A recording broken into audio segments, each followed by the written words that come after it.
The Old Typewriter. Matagal ng pangarap ni Abdul na maging isang manunulat. Hilig niyang magsulat ng mga katatakutan simula pa noong bata siya. Panay pa ang pagpasa niya ng horror stories sa iba't ibang publication ng comics. Pero ni isa man lang sa kanyang mga ipinasa ay walang pumasa. Nagtataka siya kung bakit dahil sa palagay niya, sobrang nakakatakot ang mga iyon. Naisip niya na siguro ay may kinalaman ang paraan ng kanyang ginagamit. Sulat kamay lang ang mga manuscript niya dahil wala siyang makinilya. Hindi naman niya kaya mag-type sa labas dahil pagbabasura lang ang trabaho niya. Wala rin siyang kilalang pwedeng mahiraman ng makinilya. Sinawing palad na maaga siyang naulila sa mga magulang at elementarya lang ang kanyang natapos. Niwala siyang matinong tirahan. Gumagawa lang siya ng tagpi-tagping bahay sa squatters area. Parang hinahig ng manok kasi ang sulat kamay ko. Iyon siguro ang dahilan kaya walang pumasa sa mga ipinapasa kong kwento. Hindi pinagtatiyaga ang basahin ng mga editor. Ayun sa naisip niya. Dahil sa teoryang iyon, ay nilapitan niya ang isa sa mga editor ng comics at nakiusap na basahin ang kanyang mga ipinasa. Binasa ko naman ang mga iyan, sabi ng editor na halatang walang ganang makipag-usap sa kanya. Halatang hindi nito nagustuhan ang kanyang amoy. Nainsulto siya, pero nagpakumbaba pa rin siya. Please naman po, i-approve ninyo at nang makapagsimula akong mag-ipon ng pambili ng makinilya.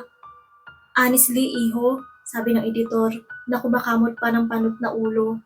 Bukod sa napakahirap basahin ng sulat kamay mong manuscript, marami ring mali-maling spelling. Kaya naman nakakapag-init ng ulong basahin. Marumi pa ang pinagsulatan mong papel at mabaho. Parang kang sabi nito. Kahit naman pagbabasura ang kanyang hanap buhay ay disente ang tingin ni Abdul sa sarili. Mayroon naman siyang kakayahan, labis siyang nainsulto sa sinabi ng editor. Napakalupit mo ang tingin niya rito. Walang konsiderasyon at simpatya ito sa mga katulad niya.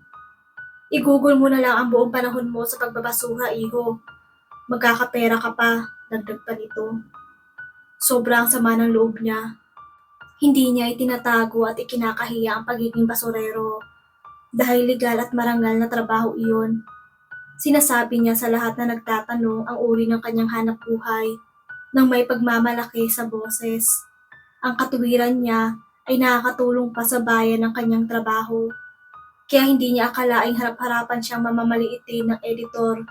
Ang akala pa naman niya ay malalim ang pagkatao ng mga taong may koneksyon sa sining. Huwag kang maniniwala sa sabi-sabi ng lahat ng bagay na gusto mo ay kaya mong gawin.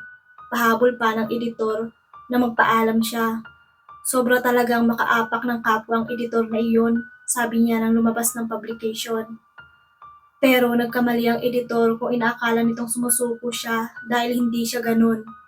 Tangi ang kanyang kakayahang lumikha ng kakatakutan sa kanyang imahinasyon ang itinuturing niyang pag-asa upang makaahon mula sa hirap ng buhay.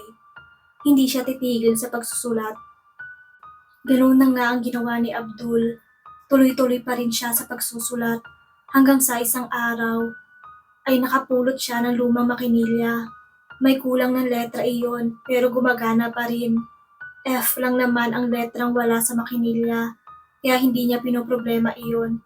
Hindi naman kasali ang ganoong letra sa salitang Tagalog kaya hindi sagabal iyon para makapagsulat siya gamit ang makinilya. Iniuwi niya sa bahay ang makinilya at nilinis iyon. Paisa-isang pindot lang ang kanyang ginawa pero pabilis ng pabilis naman ang pagpindot niya hanggang sa masanay siyang mag-type. Pagkaraan lang ng isang linggo ay nagagamit na niya ang pagmamakinilya. Ang ibang daliri, inulit niya ang lahat ng manuscripts na ibinalik sa kanya. Inilagay ang puting bond paper at minakinilya. Maraming araw din ang kanyang ginugol bago natapos ang pagmamakinilya sa mga dati ng kwento. Isang araw ng Lunes ay pumunta si Abdul sa publication doon sa editor na nanlait sa kanya. Kaya ipinasa ang lahat ng kanyang manuscripts. Ikaw uli? Ang reaksyon nito, halatang inis ito. Makinilyado na hong lahat ito, sir. May pagmamalaking sabi niya. Tignan ko nga, sabi nito. Pahilang tinanggap ang mga kwento niya. Pinasadahan nito ng tingin ang pahinang hawak. Mali-mali pa rin ang spelling eh. Bisaya ka ba? Bakit ang laki ng problema mo pagdating sa vowels? Hindi ho ako Bisaya, sir. Bisaya! Sabi niyang hindi napigilan ng inis. Sa Bisaya nga ho ako ipinanganak, pero dito naman ako sa Metro Manila lumaki. Ganun naman pala eh. Bakit hindi ka marunong ng simpleng spelling? Hindi mo ba alam ang kaibahan ng kong, nang at nang? Nilekturan siya ng pagkahaba-haba ng editor. Matatanggap pa sana niya kung para sa ikakaunlad ng kanyang kakayahan ang pagle-lecture nito. Ang kaso, halatang halata niyang panliliit ang motibo nito. At higit sa lahat, hindi nito tinanggap ang kanyang mga kwento. Pinagbawalan pa siya na dalhin ang mga iyon sa ibang editor dahil ayon dito, higit pang kahihiyan at pamumuna ang kanyang matatanggap. Galit na umuwi si Abdul. Kung bayolente lang siya, ay sinapak na niya ang editor na iyon, pero hindi siya ganun. Kahit mababa ang tingin sa kanya ng lipunan, ay mapagtimpi siya at mahinahon. Itinuon na lang niya sa pagsusulat ang galit at sama ng loob. Nag-type siya sa makinilya at ginamit ang pangalan ng editor sa kanyang kahindik-hindik na horror story. Naglalaway ang itim na aso sa nag-aabang kay Rigor. Nalilisik ang mapupulang mata nito at ang mga pangil ay matutulis at halos isang dangkal ang haba. Pagtapat niya sa pagpinagkukublihan ng asong itim, ay agad siya nitong sinunggabahan. Winasak nito ang tiyan niya at kinain ng kanyang bituka. Nilasap iyon ng itim na aso. Tumutulo ang dugo at pinong laman mula sa mga pangil ng itim na aso. Naibsan ang galit ni Abdul pagkatapos mag-type sa makinilya.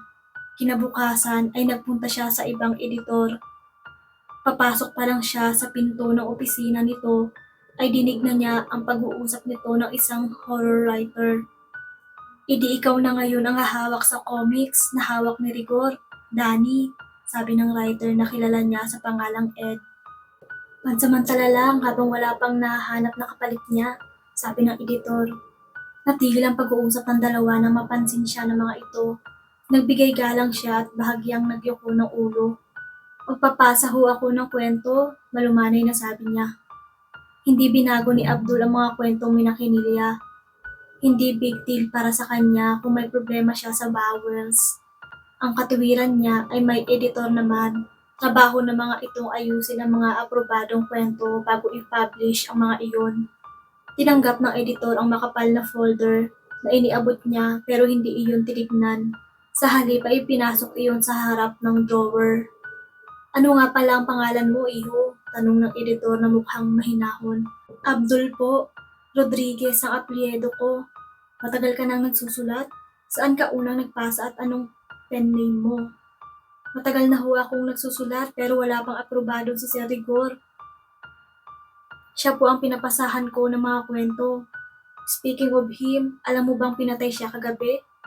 Ho? Nanlaki ang mga mata ni Abdul. Winakwak ang kanyang tiyan. Wala nang lamang loob ang bangkay niya nang matagpuan, sabi ni Ed. Hindi siya makapagsalita sa narinig. Namumutlang binalikan niya sa isip ang sinulat na kwento ng nagdaang gabi. Kasama iyon sa ipinasa niya sa harap ng editor. Aswang daw ang gumagawa, dagdag ni Ed. Hindi ako naniniwala kahit na horror writer ako. Sa palagay ko, tao ang pumatay kay Rigor at sadyang inalis ang mga lamang loob niya para iligaw ang mga pulis. Pero may mga bakas ng pangil daw sa katawan ni Rigor, sabi ng editor. So, kontra ni Ed, pwede namang manipulahin ang lahat. Sino naman kaya ang salarin? Tanong ng editor. Ang alam ko, wala namang kaaway si Rigor. Aba, maraming writer ang may sama ng loob sa kanya dahil prangka at istrikto siya. Pero mabait naman siya kapag nakilala mo ng lubusan. Constructive naman ang criticism niya, paliwanag ni Ed. Pag-uwi sa bahay ay agad na humarap siya sa makinilya. Tinitigan niya iyon ng mabuti at sinuri. Pangkaraniwang makinilya lang na pulot niya. Wala siyang nakitang kakaiba roon. Pero ang malaking katanungan sa isip niya ay ang pagkamatay ni Rigor. Nagkataon lang ba ang lahat? O may demonyo ang makinilya? Gusto niyang makisiguro kung may hiwaga nga ang makinilya. Nag-type siya. Nanindig ang mga balahibo ni Abdul nang tumapat siya sa lumang tulay. Ang balita niya, may ginahasa raw doon at pinatay ang karumal-dumal ang biktima. Natigil siya sa pagtatype dahil nasaksihang pagbabago ng paligid. Nasa gitna siya ng isang tulay at ang makinilya ay nakalutang sa harap niya. Nanginginig ang mga daliring nagpatuloy siya sa pagtatype. Nagising si Abdul at napagtantong panaginip lang ang lahat. Maliwanag na nang magising siya. Nakadukdok siya sa makinilya. Nakatulugan pala niya ang pagsusulat. Lumabas siya ng bahay at bumili ng pandesal sa pinakamalapit na bakery. Nang makauwi sa bahay ay bumalik siya sa pagtulog at nang magising ay inisip ang kanyang panaginip. Ang tindi naman ng panaginip na yun. Nagkatotoo ang isinulat ko, bulong niya sa sarili. Bumalik siya sa harap ng makinilya at nakangiting nag-type. Magamit nga ang pangalan ng mga kapitbahay ko. Nagising si Aling Saning ng hating gabi dahil sa alulong ng mga aso. Dumungaw siya sa labas ng bintana at narinig ang pagtawag ng kanyang apo. Hindi niya ito nakikita pero patuloy ang pagtawag nito sa kanya. Lumabas siya ng bahay at hinahanap ang pinagmulan ng boses. Nang tumapat siya sa madilim na bahagi ng kanto, ay biglang may humablot sa kanya. Hindi siya nakasigaw dahil may tumakip sa kanyang bibig. Isang mabalahibong kamay na may matutulis na kuko ang nakatuptop sa kanyang bibig. Kanyang alisin iyon pero kulang kanyang lakas. Bumaba ang kamay at tumigil sa kanyang dibdib. Napasinghap siya nang bumaon sa kanyang laman ang matutulis na kuko. Nangisay siya nang dukutin nito ang kanyang puso. Natigil sa pag-type si Abdul na makarinig ng alulong ng mga aso. Nagtatakang sumilip siya sa labas ng bitana. Bakit madilim na? Kani-kanina lang ay napakaliwanag. 10:00 lang ng umaga pero nang tumingin siya mula sa relo niya ay 12:00 na ng hating gabi. Magkahalong pagkalito at takot ang damdaman niya nang makarinig ng tili. Sa tansya niya ay malapit iyon sa bahay ni Aling Saning. Nagmamadaling lumabas siya ng bahay. Nagkakagulo malapit sa bahay ni Aling Saning. May kung anong pinagkukumpulan ang mga tao. Sumingit siya para makita kung ano iyon. At napamura siya. Halos mayanig ang utak at puso ni Abdul sa nasaksihan. Si Aling Saning ay nakahandusay sa lupa. Dilat na dilat ang mga mata at wakwak ang dibdib. May aswang sa lugar natin. Tumakbo si Abdul pauwi sa kanyang bahay. Naguluhan man ay nakapag-isip pa rin siya ng gagawin. Kailangan niya mag-type sa harap ng makinilya upang baliktarin ang nauna niyang itinype. Pero laking gulat niya nang marinig ang pag-type ng makinilya. Kusang gumagana iyon. Nang lapitan niya, nang hilakbot siya sa nakatype roon. Isa-isang sinalakay ng mga kamay na may mahabang kuko ang mga taong nakapaligid sa bangkay ni Aling Saning. Dinukot ang mga puso at ang maubos niyon ang mga tao ay nagtungo iyon sa bahay ni Abdul upang ito naman ang isunod. Hindi! Nag-type si Abdul pero hindi ang gusto niyang isulat ang itinatype ng makinilya. Tila may sariling pag-iisip iyon. Sinakal ng putol na kamay si Abdul at nangingisay. Sumikip ang kanyang paghinga. May mga kamay na sumasakal sa kanya at kahit anong pagsisikap niyang maalis iyon sa kanyang liig ay kulang ang lakas niya. Labas na ang kanyang dila nang tantanan siya ng putol na kamay. Tumigil na rin sa pagtatype ang makinilya.